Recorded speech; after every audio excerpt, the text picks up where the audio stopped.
folks, this is Hans the Ramen Raider coming at you with another Instant Noodle Recipe Time, the show where I show you what to do with your instant noodles. It's the last review of the week. Weekend is coming, well, it's Friday. So, yeah, the weekend is here. And what do I have to end off my week? Well, this is Maison Décorée in partnership with Samyang Ramen Barbecue, Korean barbecue. Yeah. So this is for France. French, Korean mashup. Who knew? So what do you get? You get that, and you like it.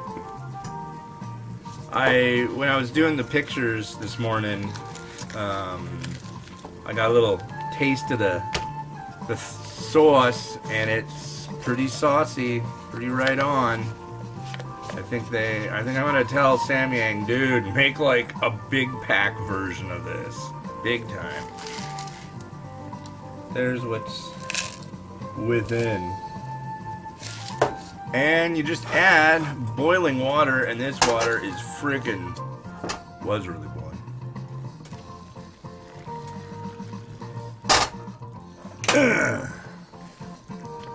And it's all over the stove now. I've made a mess with water. 3 minutes. There we go. We're done with you for the moment. And I'm gonna clean up this horrible, disgusting water mess, because water is deadly.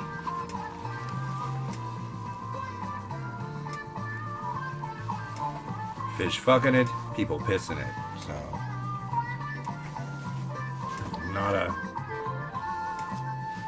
you'll have to excuse my French. How fitting. Anyways. I've heard that French people actually hate that term. Maybe it's to allude that French people curse more often? I don't know. I'm really unsure of that.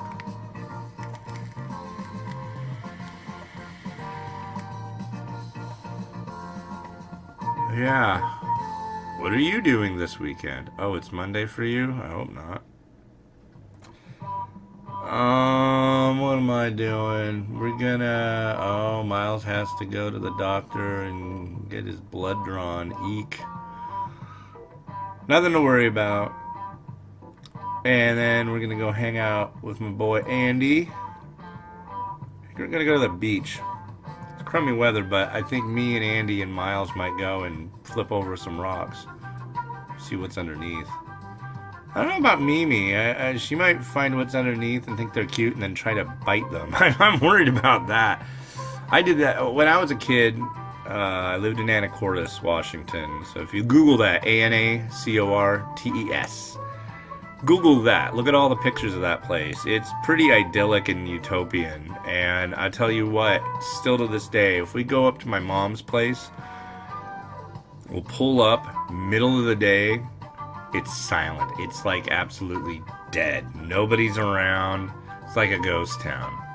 It's really strange. People mow their lawns. It's like a Twilight Zone episode, honestly. It's pretty neat.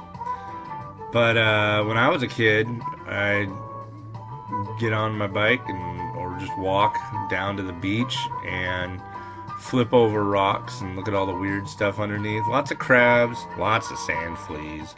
Lots of barnacles to cut yourself on, and lots of big kelp.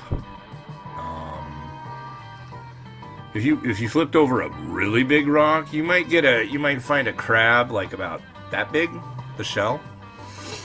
But generally, they're like the little tiny ones like that. And there's different ones, little red ones, little purple ones, sometimes white ones.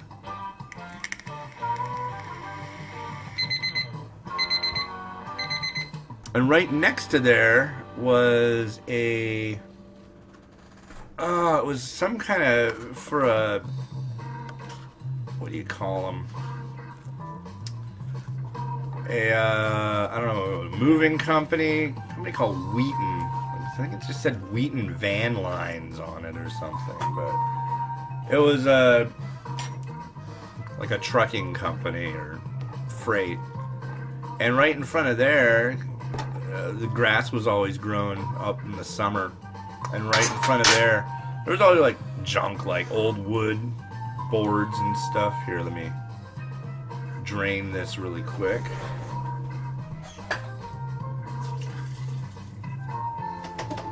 I'll just finish this up.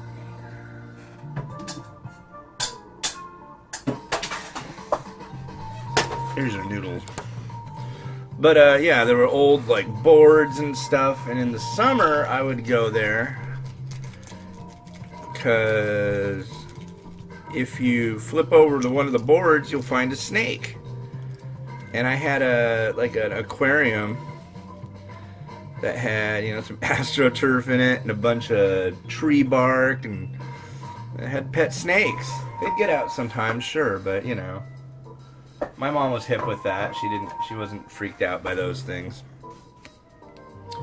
My dad was a big fan of reptiles, so she knew what was going on. And yeah. I remember back in the day, way back, this is like early 80s, me and my dad would go to Thrifty Drug in Anacortes. If you're an Anacortian and you are listening to this, probably not, but yeah, then you know, maybe know what I'm talking about. But inside of Thrifty Drug was Radio Shack back in the day, and oddly enough, you know what they sold? Night crawlers. So we'd buy these worms, bring them home, and feed the snakes. And that was a thing that I did in my youth. I should do like a segment on the show, on this, doing, you know. And that is a thing that I did in my youth. Here's some mung bean sprouts. But yeah, I mean, that was rad. There wasn't a whole heck of a lot to do. Oh, wait, I gotta taste it first.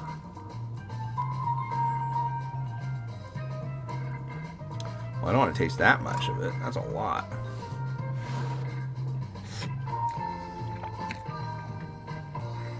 Mmm.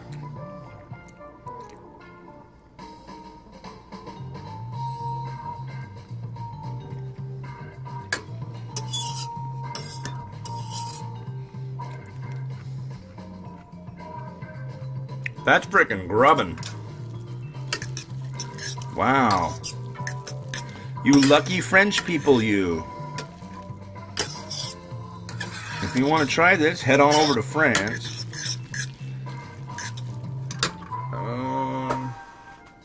I've got some pork to throw in there, too.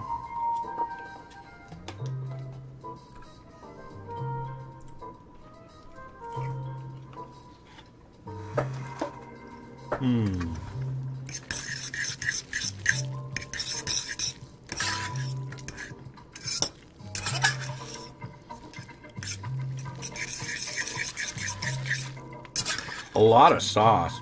I would love to see this in a standard size pack. This is great. Alright.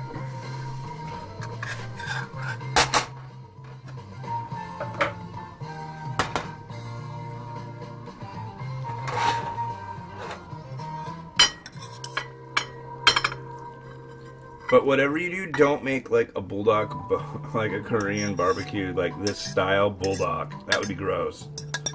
Just do it like this. This is what people want. I can guarantee it.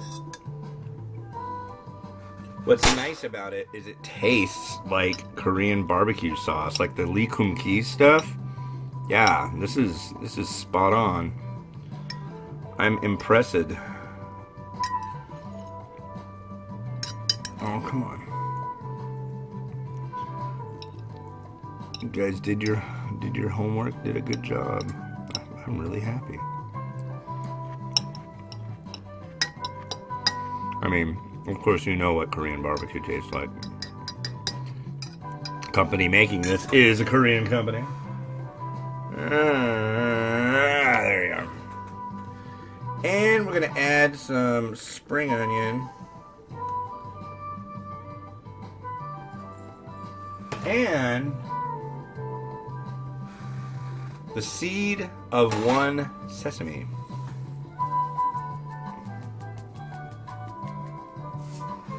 And we're calling it a day. Yeah, this stuff's really good. It's very sweet. A lot of people will be like, hey, that's like teriyaki. It's like, I could see that. But it's not. Korean barbecue is generally kind of sweet. So, anyways, yeah. Well, cool. Thank you for watching. If it's your weekend, party on, yo. If not, it'll be the weekend soon enough. So, hang in there. And this has been Hans, the Ramen Raider, wishing you enjoyment of your noodles every day. Have a good one. I know I will. Bye.